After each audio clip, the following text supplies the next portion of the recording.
Nicolas, qu'est-ce que tu fous à 4 h du matin dans mon local? Non mais qu'est-ce que tu fais à 4 h du matin dans mon local? À ton avis? Je sais pas. Tu crois que je suis là pourquoi à 4 heures? Bon allez, c'est parti, on y va parce que là, à 4 h du matin, le temps qu'on aille là-bas, 5 h, mise à l'eau, on va repartir, il va faire jour. C'est quoi ce bordel là? Oh, je vais se faire démonter. La bug. Mais ouais, c'est ça qu'on aime. Hein. Je pense qu'on va trouver quoi? Sard, dorade? Ouais, c'est sûr, avec les vagues qu'il y a dans les rochers, on va trouver sard, dorade, c'est certain. Peut-être même un loup ou deux qui traînent dans la mousse. On y va? Allez, c'est parti, bonne vidéo les petits. Allez Nicolas, ça faisait un moment qu'on n'était pas partis de là, tous les deux, et alors que le soleil n'est pas levé. Hein. C'est vrai, ouais, pas encore. On devrait arriver rappelle des sur bons Lianza au moment où le soleil se lève. Ça rappelle des bons souvenirs. Putain, tout l'été dernier, qu'on a pêché comme des tarés. C'est clair. Il faudrait peut-être qu'on se remette à pêcher, qu'on arrête de travailler, non? Ça Mais serait bien. aussi bien toi que moi, hein. Ça serait bien, ouais. Malheureusement. Ouais, c'est mal barré. Ouais. Allez, c'est parti pour une journée de pêche. Endiablé, il est prévu pas mal de houle, beaucoup de vent de sud-est. On va pêcher les sards et les dorades dans l'écume. On va espérer faire du poisson. Bonne vidéo le petit. Nico, quelle heure il est là? 6h30 je crois. On arrive sur notre spot et qu'est-ce qu'on a? Eh bien, un chasseur déjà. Donc là, ça casse les burnes, là, carrément, là, tu vois. On a fait je sais pas combien de trajets, et là-bas, il y a un chasseur. 1 heure de voiture, 1 heure de bateau. Et encore, on arrive, il y a déjà quelqu'un. C'est... Faut se lever plus tôt. Tu te lèveras, toi. Hein. Allez, t'es prêt, on y va? Yes. Et t'as vu, ici, il n'y a pas du tout de houle, contrairement à la France. Tant mieux. T'as vu? On va être protégés, du moins j'espère. Tant mieux. Allez, on va voir s'il y a du poisson. Malheureusement, cette année, la vie a eu beaucoup de mal à s'installer sur la côte. Il a fait très mauvais très longtemps. On a eu vraiment du beau temps et enfin de l'eau qui s'est réchauffée uniquement mi-juin, avec pratiquement un mois de retard sur les autres années. Donc les poissons ne se sont pas installés. Et là, ça va être compliqué cette année. On le sait qu'on va avoir beaucoup de difficultés à pêcher. Et en plus, il y a beaucoup de chasseurs en ce moment sur la côte. Et on peut agachonner tout ce que vous voulez, c'est le désert. Des heures et des heures à regarder les castagnols noirs se balader en toute sérénité. Quand la mange comme ça est haute, je peux vous dire qu'il n'y a pas de prédateurs. Et là, c'est le désespoir total pour moi. Je déteste ça. Je m'ennuie. C'est vrai que la Méditerranée, côté catalan, que ce soit côté français ou espagnol, c'est vraiment compliqué. Voilà, 1h15 d'agachon sur tous les postes de l'île. Pas vu un poisson, vu 3 chasseurs sous-marins dont 200 bouées. Ça me saoule, je prends mes petits fusils, je pêche à trous. Là, c'est bon, ça me gave. C'est trop chiant, quoi. Donc je vais aller pêcher à trous, comme je sais faire, dans peu d'eau, au moins, je fais du poisson. C'est vrai que c'est une pêche plus récréative, la pêche à trous. Parce que on a la chance de croiser beaucoup plus de poissons. Là, vous voyez, je m'approche d'une faille que je connais bien et un joli corbe à l'intérieur. Bon, que je considère trop petit, donc je ne le tire pas. Mais voilà, au moins on voit un peu de poisson. Et ça, c'est agréable. Parce que passer des heures à agachonner sans voir un poisson, pour espérer voir 1 ou 2 poissons dans la journée, bon, c'est pas le plus passionnant. C'est un corbe. Il est autorisé en Espagne. Mais celui-là était trop petit. J'ai préféré ne pas le tirer. Mais ça m'a démangé quand même. Hein. Mais bon, trop petit.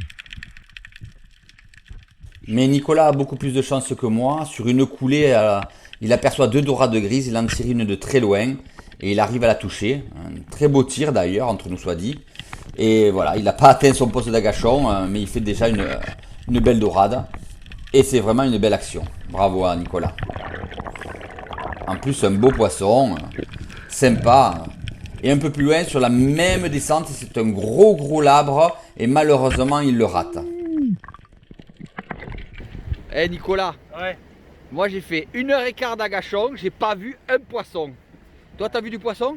Ouais, moi j'ai vu à un moment donné 2 bossards. Magnifiques. Ah ouais, raconte. Même 3 bossards. Mais à l'agachon? Truc de 2 kilos, non, j'étais à la surface. Ah, à Et, l'indienne. donc du coup, ouais, à l'indienne, je les vois de loin. Je descends de 2-3 mètres parce que je vois qu'ils arrivent vers moi. Je me mets en position, je me relève un peu. Ils commencent à s'écarter, je les rappelle, ils m'ont vu et... Et t'as fait une belle dorade grise Ouais. entre nous. Une dorade grise, celle-là je l'ai faite à À la coulée? la coulée, ouais. Magnifique. Elle a coulé, elle était dans le courant, elle nageait. Ouais, beau poisson, Et voilà. beau poisson, magnifique. Ben, je pense que tout le poisson qu'on a pu voir, il est dans très peu d'eau, hein, Nicolas. Ouais. En bas, c'est froid et glacé. Hein. On va aller voir. Ouais, Il faut essayer de pêcher dans peu d'eau. Moi, je suis sûr que. en bas, c'est compliqué. Ouais, non, non. Je pensais pas que l'eau soit aussi froide à cette époque-là de l'année encore. Hein. Ouais. C'est quoi cette tête là? J'en ai marre de pas voir un poisson. C'est quoi cette tête? Je vais aller faire les trous. Cette tête de fou là? Mais la thermocline étant vraiment haute, le poisson se situe vraiment dans très peu d'eau. Dans les 10 premiers mètres d'eau, puisque la thermocline se situe entre 11 et 12 mètres, donc le poisson est systématiquement au-dessus de la thermocline. Vous vous souvenez, j'ai fait une vidéo spécifique sur ce problème de thermocline, j'espère que vous l'avez vu. Si vous ne l'avez pas vu, retournez dans la barre de recherche de ma chaîne YouTube et cherchez le mot thermocline et vous aurez toute l'explication. Et là, le poisson, il est là, dans les gros blocs, il faut aller le fouiller. Alors je rappelle un point important, on cherche souvent dans les pierres blanches, hein, qui sont souvent des pierres qui retiennent mieux le poisson que les pierres qui sont recouvertes d'algues. Et là, vous voyez, à l'orée du trou, j'ai repéré un sard. Je l'ai vu rentrer de la surface en fait dans le trou en me baladant. Et il apparaît, et hop, je le prends. Ouh, c'est un beau sard, bien pris, joli tir, belle action. Ça fait plaisir et au moins ça me remonte le moral.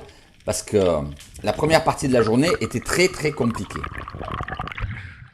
Il n'y a pas à chier, je suis meilleur à la pêche à trous qu'à la pêche à la gâchon. Hein. Qu'on le veuille ou non. Hein.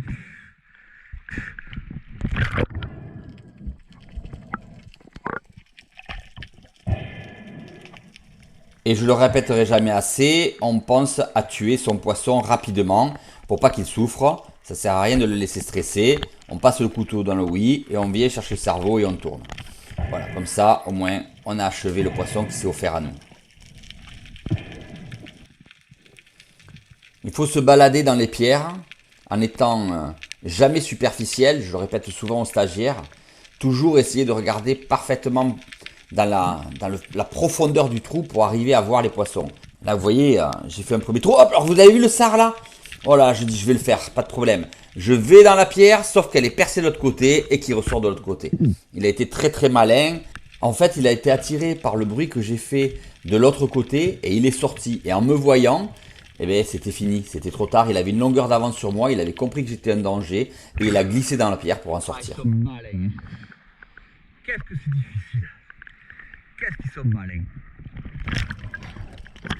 Et là, j'ai la chance d'observer un magnifique Pagurus bernatus ou Bernard l'ermite. Alors c'est un particulier parce que celui-ci, il tracte des anémones qui viennent se fixer sur sa carapace et qui font ces magnifiques filaments mauves. C'est vraiment un très beau spectacle, surtout en plein jour posé sur une pierre. Je suis un peu meilleur à la pêche à trous que à la pêche à la gâchon, mais bon, un poisson, hein. Ça fait encore une heure et t'as vu le coup de vent qui se lève?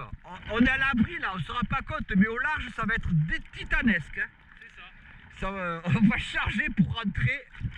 Mais bon, écoute, bah, il n'est pas très gros, mais bon, espérons qu'on la fasse des plus gros tout à l'heure. Eh Nicolas, je crois que les touristes sont déjà arrivés. Hein. Hein? On n'est pas dans la merde là. Bon écoute, on va continuer la pêche à trous, hein. Je crois que... Hein, Ça devrait chier à mieux. Hein. j'espère. Et on continue la pêche à trous et là on va tomber sur un joli spectacle. Regardez, un magnifique homard posé dans sa caverne. Alors je rappelle qu'en dans le parc naturel espagnol, ils sont strictement protégés. Interdiction de les pêcher.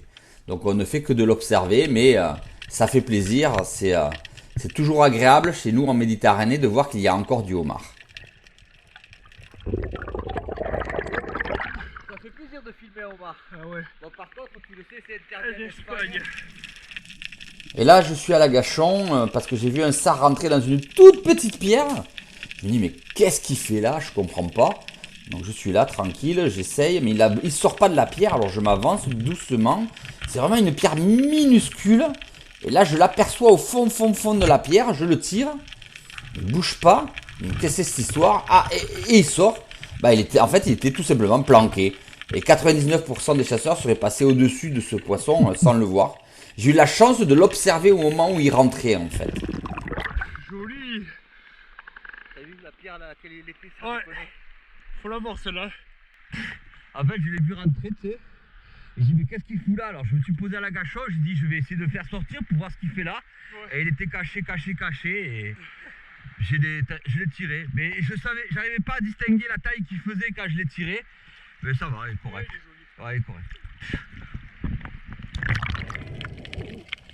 Nicolas m'a appelé sur une pierre. Et au moment où je descends sur la pierre, je vois une belle rascasse. Alors je l'appelle parce que lui, il a un petit fusil. Franchement, ton fusil, il a une belle rascasse. Je redescends aussitôt. Je regarde la rascasse.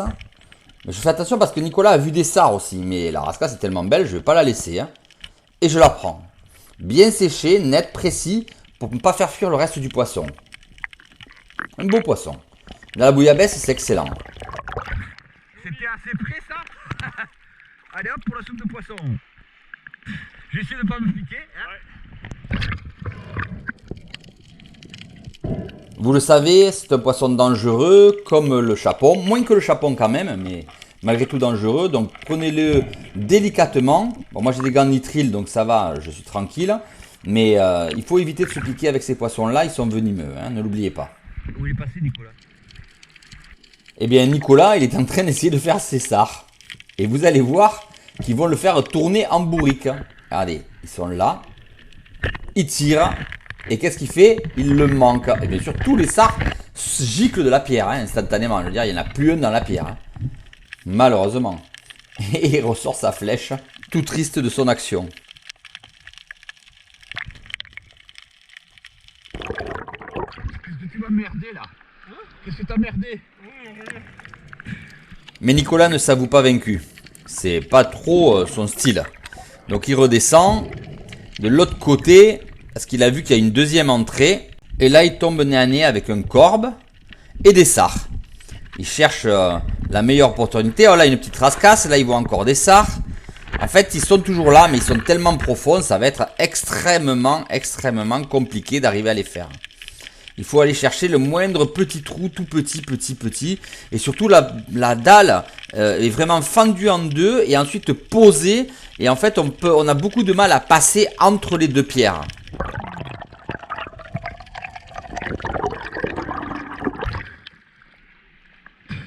Attends, mais comment ils peuvent rentrer dans des trous comme ça? Je sais pas. C'est un truc de dingue. Tu peux rien faire là dans des trous pareils. C'est minuscule.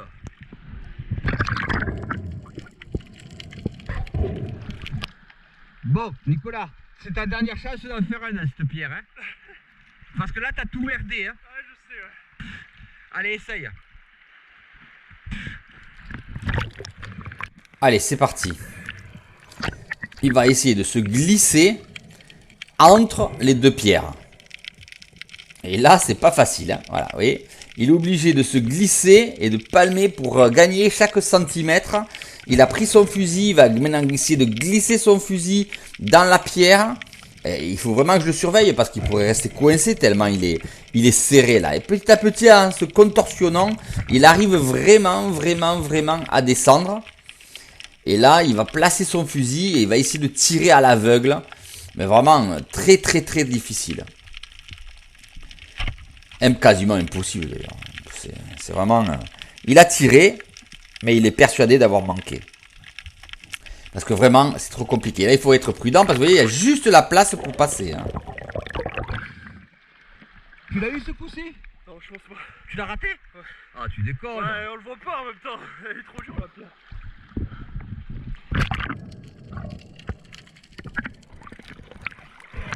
Allez, Nicolas, il retourne. Il va aller récupérer sa flèche. Déjà, il sort son fusil. Mais bon, il est persuadé d'avoir manqué son poisson. Hein. Allez, je le surveille encore.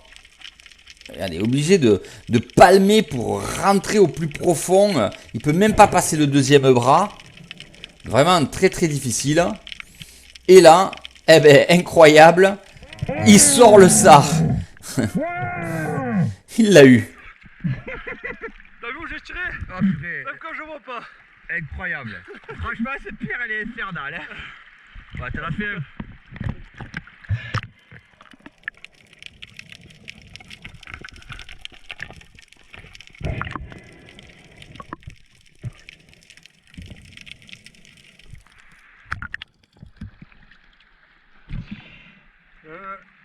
donné du fier, toi. Compliqué, hein.